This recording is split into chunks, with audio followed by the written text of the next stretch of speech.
I'm Alfonso Winker. And I'm Trina Olson. And together, we're the co-founders of Team Dynamics. And this is Behave.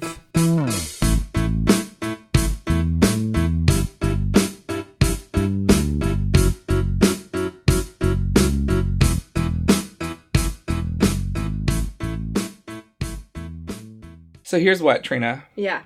I think today, let's talk about culture, because we always talk about culture. Okay.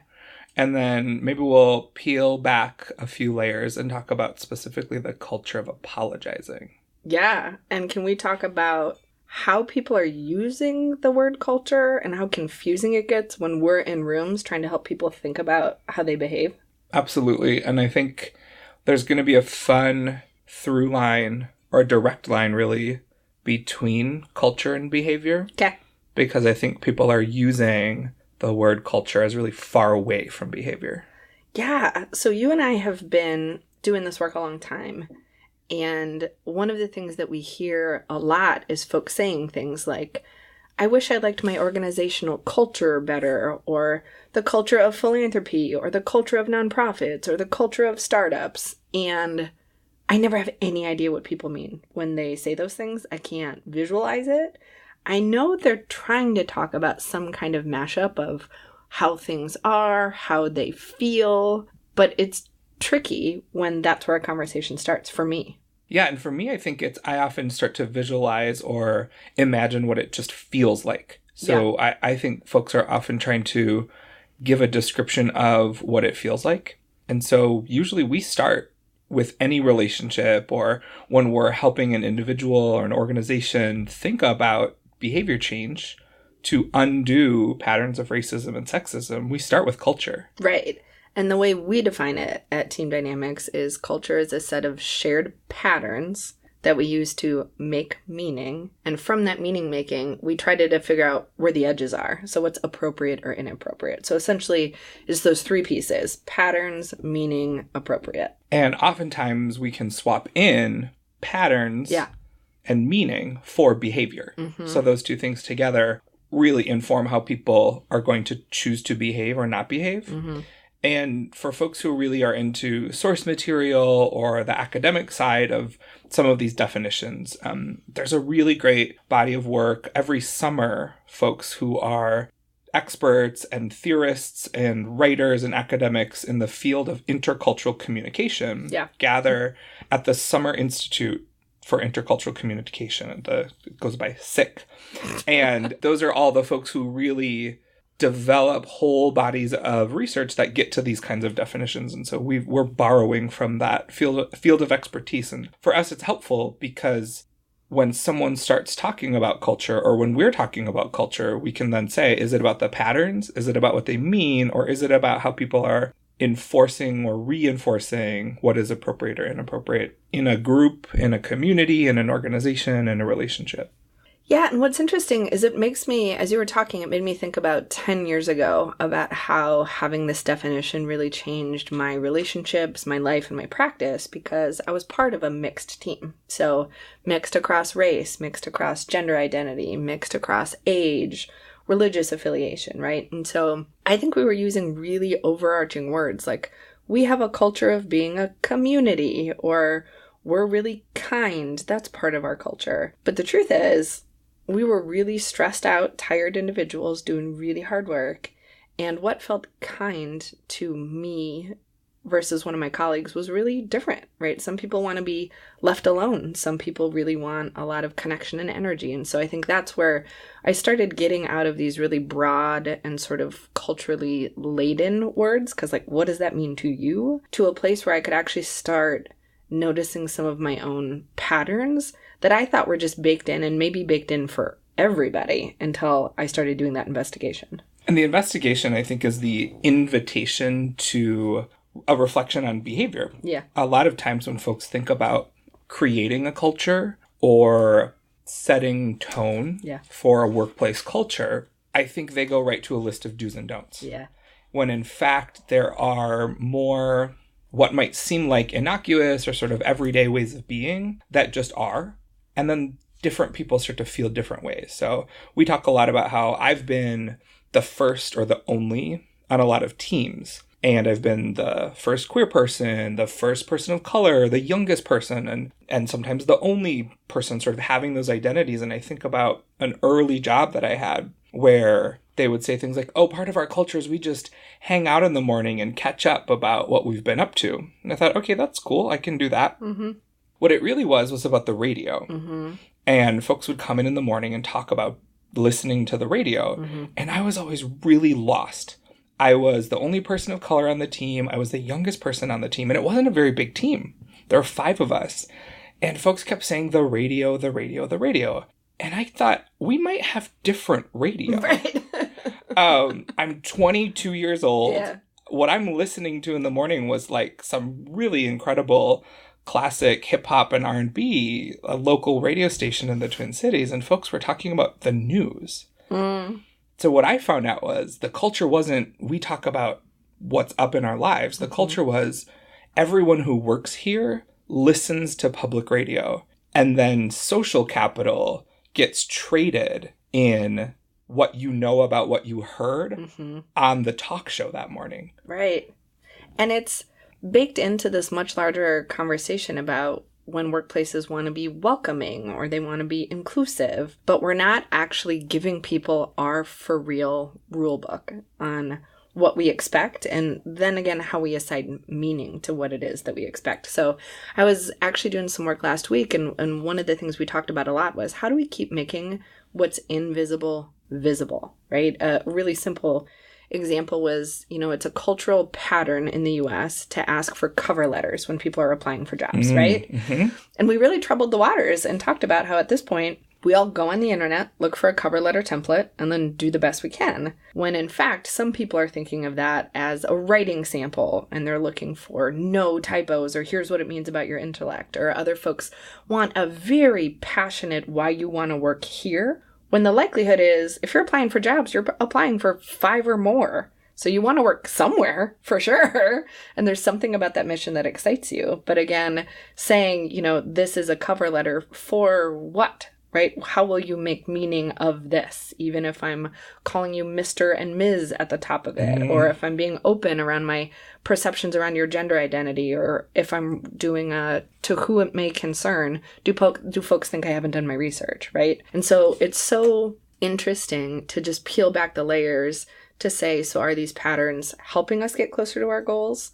Are they holding us back, or are they neutral? And then what can we do about them? And I've been amazed in our practice how hard it is for folks to spot their own patterns, definitely myself included. And that's the advice I think we would give to folks is to, if you're thinking about shifting culture or doing an analysis of your culture or getting a deeper understanding of, does our workplace culture work for people across gender identity? Does our workplace culture work in a mixed race setting that is predominantly white or 50% white and 50% people of color? It's bring those patterns into your awareness, which might be hard because for some folks who've been on the team for a long time, it's just what they do. It's what they're used to. And so you have to sit in a lot of self-reflection and group process to really think about what are our ways of being and what have we decided just because it's been that way for so long, because that makes something appropriate or inappropriate. And so it's hard and it's tricky and folks can get really stuck, but that's the place to start, is illuminate and pull back those layers and think about what are the things that we do over and over and over again. And if someone were to ask us why, we might not even have a good answer.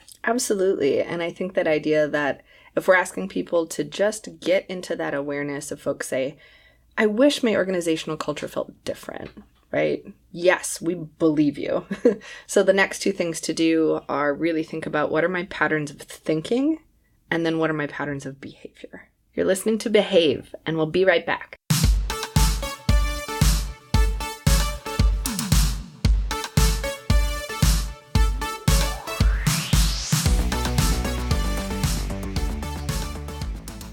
Welcome back. So, Alfonso, can we spend some time talking about a pattern that we have been noticing, A, our whole careers long, but B, really recently in sort of a major way, which is the pattern of people apologizing constantly at work. Yes, let's get into it. Okay. So when I think long term in my career and I look back at the kind of work I've been a part of, we definitely have had conversations outright about how women or female-bodied folks or female-raised folks are really taught to make some space before we talk so that we can get listened to. And it's about really wanting to be respected and heard.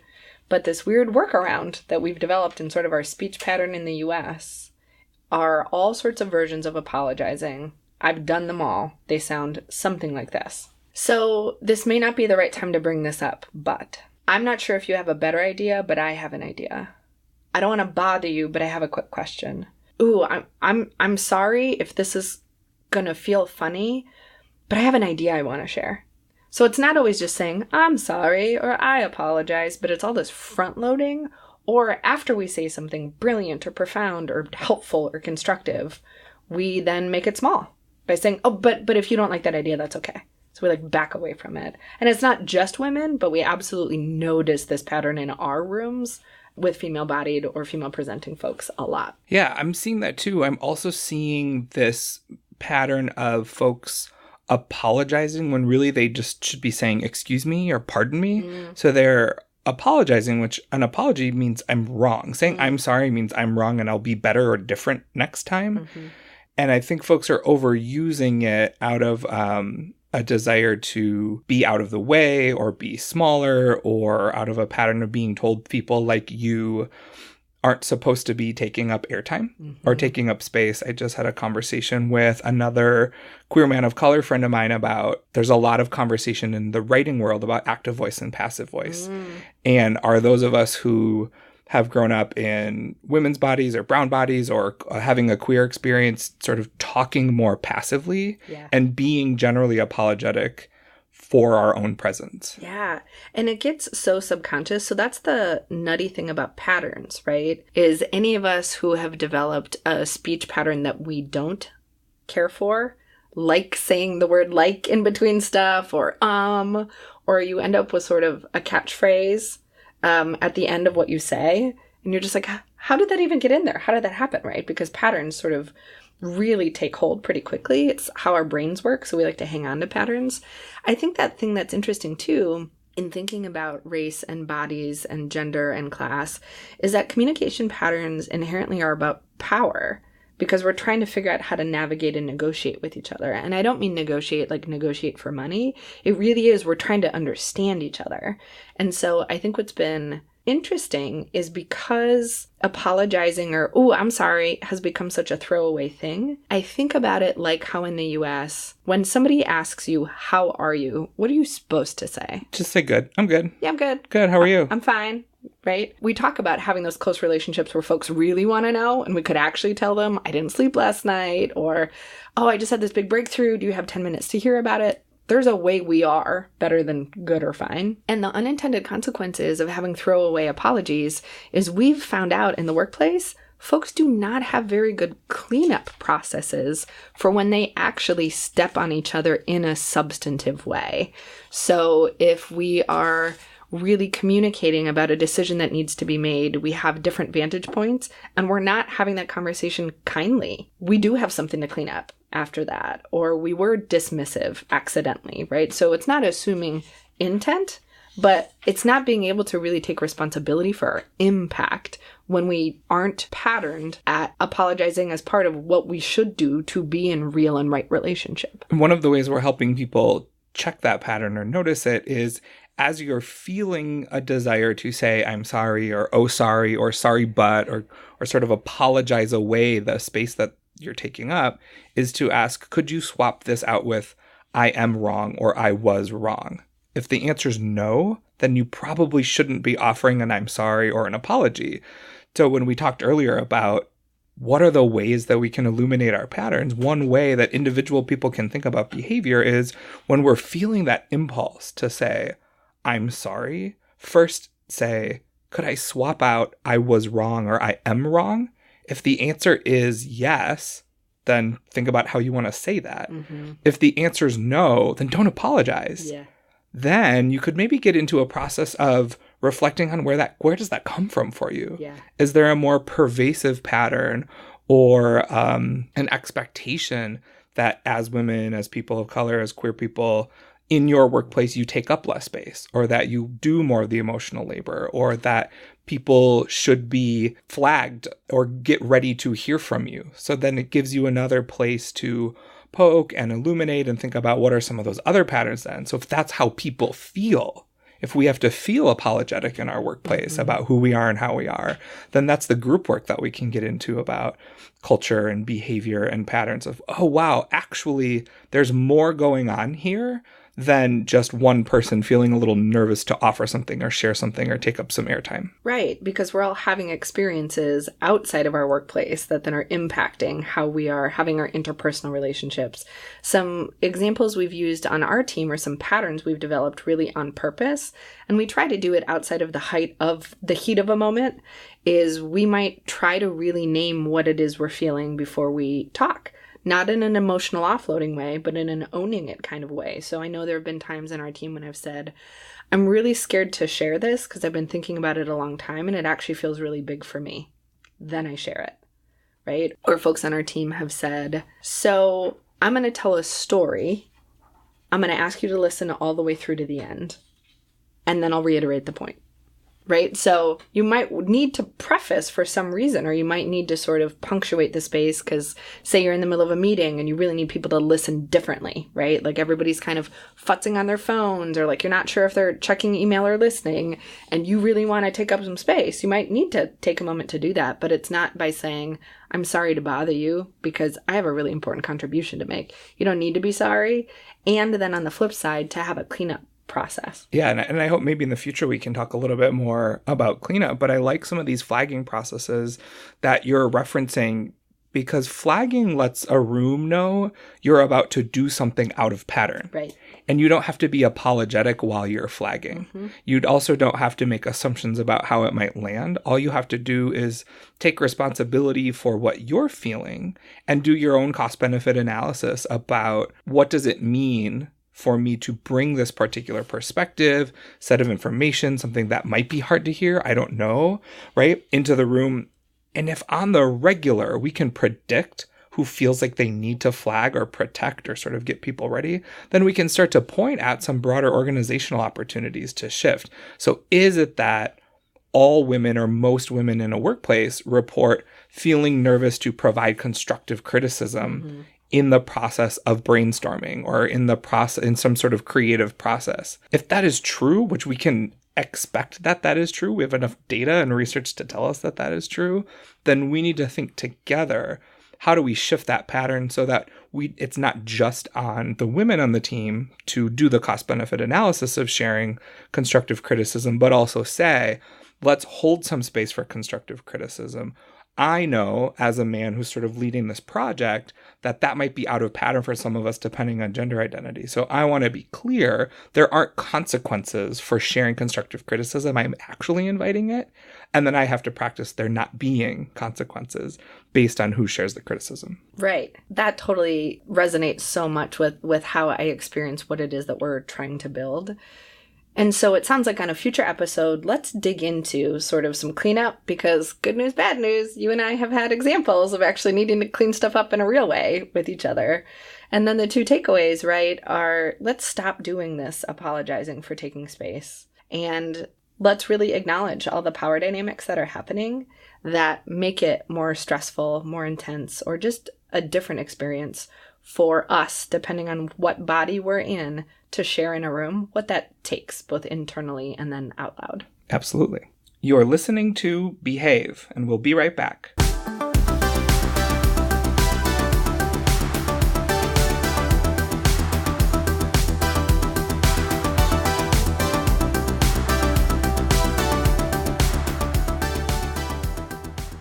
So as practitioners in this work, we know that we always have to be in a regular practice of reflecting on our own behavior. Sure.